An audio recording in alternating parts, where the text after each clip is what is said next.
Monsieur Alainus, économe à l'Athénée royal d'Esneux, explique au micro des 4e professionnels cuisine ce qu'est une cantine durable et locale.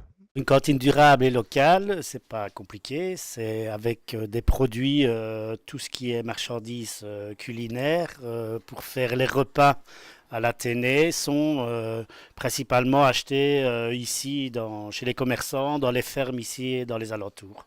Et ça s'appelle une cantine durable et locale. Comment se fait-il que nous soyons les premiers à réaliser ce sujet?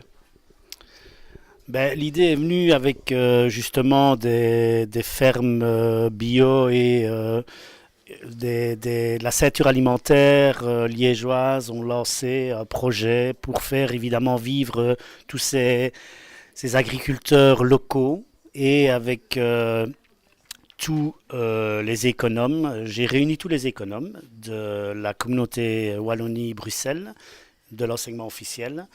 Et on s'est retrouvé à 11 autour de la table et on a dit, ben, chacun, avec la ceinture alimentaire évidemment, chacun va aller tout près de son école se fournir des légumes, des fruits aussi, pour pouvoir faire à manger dans l'école.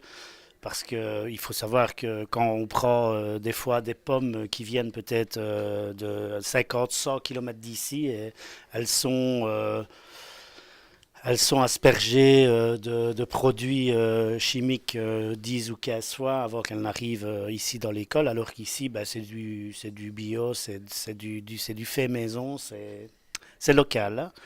Et alors on a lancé le projet et on est les premiers parce que j'ai eu la chance de connaître la ceinture alimentaire liégeoises qui, eux, m'ont mis en contact avec les producteurs locaux et puis mes collègues ont été intéressés et puis maintenant ben, ça prend son petit chemin et voilà. Mais c'est vrai, on est premier et on est fiers. Quel est le rôle de la ceinture alimentaire dans le projet de la cantine durable et locale à l'Athénée royal d'Esneux? Alors le rôle de la ceinture alimentaire liégeoise et d'abord ils nous ont contactés parce que c'est justement des personnes, Jean-Marc avec un nom à rallonge, je ne saurais pas prononcer ici et il m'excusera, mais Jean-Marc qui est un peu le promoteur de tout ça, a commencé à venir chez nous parce que ça l'intéressait avec tous les producteurs locaux, la ceinture alimentaire, essayer de savoir le prix qu'une école comme la nôtre payait dans des grandes surfaces. Parce qu'on se fait fournir par des grossistes, des grandes surfaces. Du coup, il a épluché toutes nos factures et il a regardé et il est allé chez les producteurs locaux, dans les fermes et tout ça. Et il a remarqué qu'à un moment donné, le prix n'était pas très différent. Et à certains moments même de la saison, il y a des légumes qui sont même moins chers que quand on va acheter ça sur les grandes surfaces. Et Jean-Marc a mis ça en place, il a regardé, il nous a mis en contact avec évidemment des producteurs locaux. Et c'est pour ça qu'ils sont venus faire un repas ici en essai pour faire un repas végétarien. Et c'est très compliqué de changer la norme dans une école, mais on a fait un repas végétarien et on en a déduit, on a eu réunion après pour revoir un peu comment ça s'était passé, et on en a déduit que quand il n'y a pas de communication entre les classes, entre les élèves, entre les cuisines, et que les élèves ne savent pas qu'ils vont manger du végétarien, c'est très difficile à faire passer. Je prends un exemple, ils ont fait des boulettes avec des petites boulettes ou on dit boulet, mais à Liège on dit boulette, des boulettes avec des lentilles. Et les enfants, les petits, parce on fait à manger pour les tout petits et les grands, les petits étaient un peu surpris de voir une boulette qui n'avait pas l'air de viande, tu vois. Et l'aspect, c'était vraiment une boulette, mais quand tu mangeais, c'était évidemment pas le goût qu'ils ont l'habitude de manger.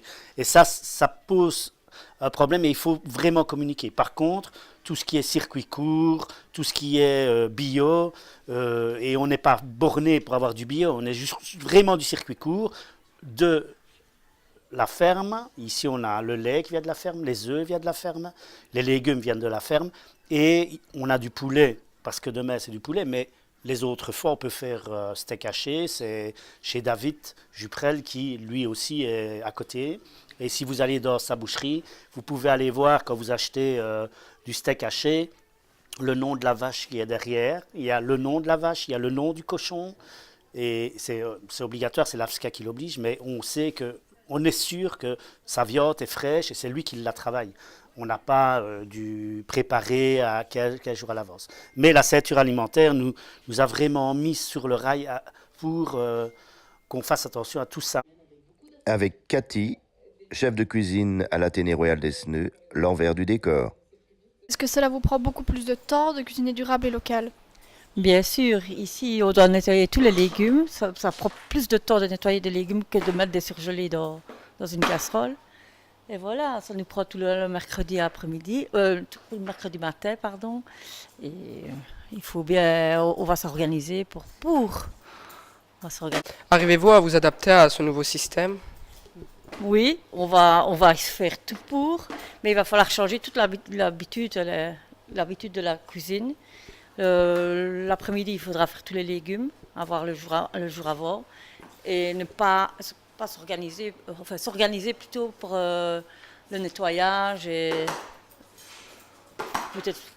Ce sera tout un changement pour même peut-être pour les femmes d'ouvrage. Donc tout sera changé. Une affaire à suivre à l'Athénée Royal d'Esneux.